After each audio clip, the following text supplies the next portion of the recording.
처치 플랜팅 가운데에 오늘 이 강의 참 중요합니다.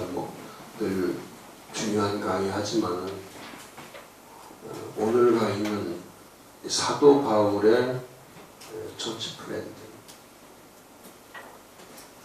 바울의 교회관이죠. 바울이 말하는 사도 바울의 처치 플랜팅은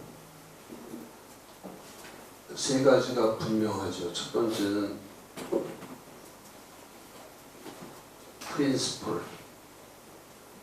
그 다음에 프로세스, 그 다음에 세 번째 포메이션. 그래서 사도 바울은 이 원리, 교회는 과정이다, 그 다음에 교회는 형성이다. 이 세 단어 엄청나게 중요한 겁니다. 그래서 사도 바울은 교회를 믿음이나 환상이나 어떤 아이디어나 말로 세우는 게 아니고, 은사로 세우는 게 아니고, 테크닉으로 세우는 게 아니고, 프로그램으로 세우는 것이 아니고, 사도 바울이 강조하는 교회는 언제나 이 세 가지에 집중되어 있죠. 원리, 그러니까 계속해서 가리키는 게 뭐냐면 사도행전도 마찬가지고 서신서를 계속 교회 서신을 보낸 이유가 뭐냐면 교회는 원리와 과정과 형성으로 되는 것이 한 번에 뭐 은사 받았다고 되는 게 아니고 뭐 하나 갖다 적용한다고 되는 게 아니고, 그러니까 사도 바울의 교회로는 철저하게 이 세 단어 원리와 과정과 교회는 형성으로 된다고 하는 이거를 이제 아주 집중력 있게 가르쳐 주는 거죠. 근데 우리하고 의식이 다른 게 뭐냐면 개념 자체가 달라요. 교회 개념이 사도 바울의 교회 개념과 우리 목사님들이 생각하는 교회 개념. 목사님들은 뭐 설교로 말씀 가지고 설교해서 교회 세워질 것 같고, 또 아이디어나 무슨 경영이나 리더십을 가지고 정보를 가지고 또 아니면 테크닉을 가지고 교회가 세워질 거라고 생각을 하시는데 사도 바울은 그런 개념 자체가 없죠. 그러니까 아무리 13서신서를 집중력 있게 목사님들이 보시면은 교회라는 것은 하나하나 전부 다 원리로 되어 있어. 프린시플로. 그러니까 원리서예요. 교회 원리서. 그래서 교회를 공부하셔야 돼요. 원리이기 때문에 공부를 하셔야 돼요. 공식과 같은 거잖아요. 공식을 모르면 문제를 풀 수가 없잖아요. 그리고 교회는 과정이다. 교회는 원리이다. 교회는 과정이다. 교회는 형성이다. 그러니까 그렇게 가야 하기 때문에 이 교회를 세우려면 반드시 이거는 성경적이어야 되고, 이거는 신학적이어야 되고, 이거는 체계적이어야 되고, 그럴 수밖에 없는 거죠. 교회를 세울 때에 성경적인 백그라운드가 없고 성경적인 컨텐츠, 내용 자체가 성경이지 않으면은 그건 뭘 갖고 교회를 세우겠어요. 그래서 오늘 여기 써있는 이 10가지는 목사님이 나는 지금 처치 플랜팅을 사도적 교회를 세우고 있나 아닌가를 확인하는 10가지 테스트에게 10가지 테스트를 하는 거예요. 그래서 이 10 중에 목사님들이 지금 내가 우리 교회가 10 중에서 5개 미만이다. 그러면 그건 처치 플랜팅을 하는 게 아닙니다. 그건 그냥 일반 교회일 뿐이에요. 그냥 일반 교회입니다. 그리고 6, 7개 하시면 안 돼요. 지금 10개를 다 하셔야 돼요. 10개를 다 우리 교회가 이 10가지의 교회 특징 그대로 사도적 교회가 되기 위한 특징 그대로의 교회를 확인하는 겁니다. 그래서 하나하나 점검해 보세요. 오늘이 그 강의입니다.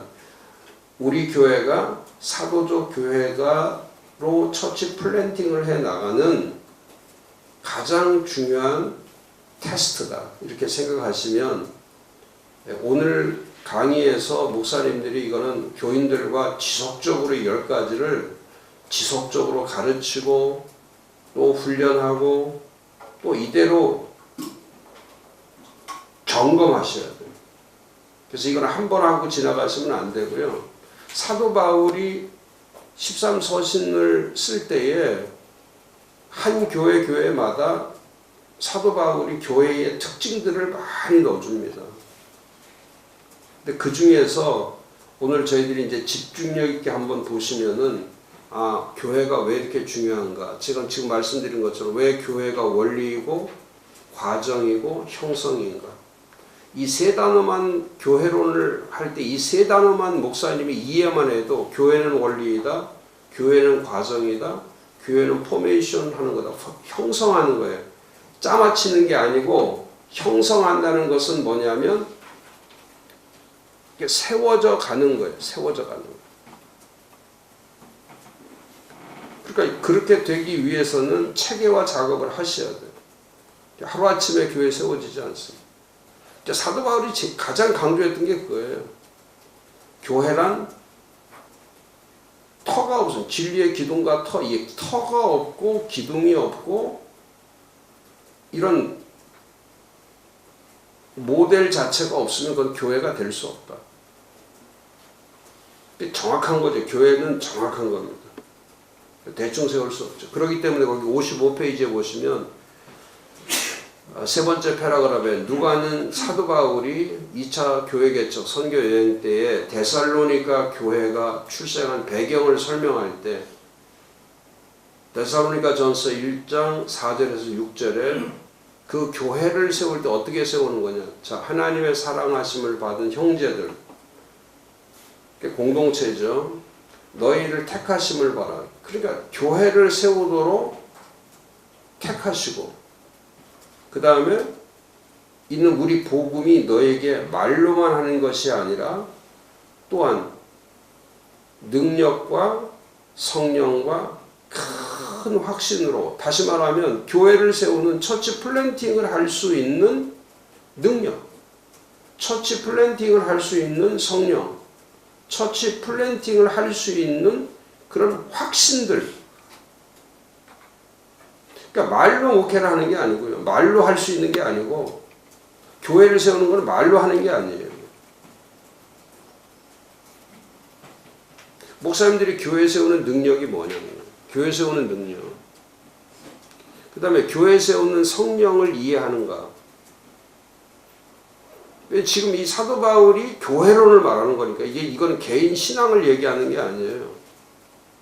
교회 신앙을 말하는 거잖아요. 그러면서 우리가 너희 가운데서 너희를 위해 어떤 사람이 된 것은 너희가 아는 바와 같으니라. 너희는 많은 환난 가운데서 성령의 기쁨으로 말씀을 받아 우리와 주를 본받는 자가 되는, 이게 모델 처치잖아요. 본받는 사도들의 모델 교회. 그러면 사도가 된 거, 사도 바울이 사도된 거를 다 알죠. 그리고 그 사도들이 교회를 세우면서 개인적 개인의 환난은 아니죠. 많은 환난이 왜 있습니까? 교회 세우려면 그건 당연히 고난과 환난이라는 거는 그건 필연적인 거죠. 그럼에도 불구하고 교회를 세울 때는 환난 가운데서도 성령의 기쁨으로 말씀을 받는 거예요. 성령의 기쁨으로. 억지로 교회를 세우는 것이 아니고 성령의 기쁨으로. 교회 세우는 기쁨이 있잖아요. 교회가 되는 기쁨이 있단 말이에요. 이렇게 포기하려고 하지 말고 교회가 환난 가운데서도 기쁨이 있는 거, 성령의 기쁨이 있는 거. 그 기쁨 가운데 말씀을 받아서 먼저 우리가 주를 본받는 자가 돼서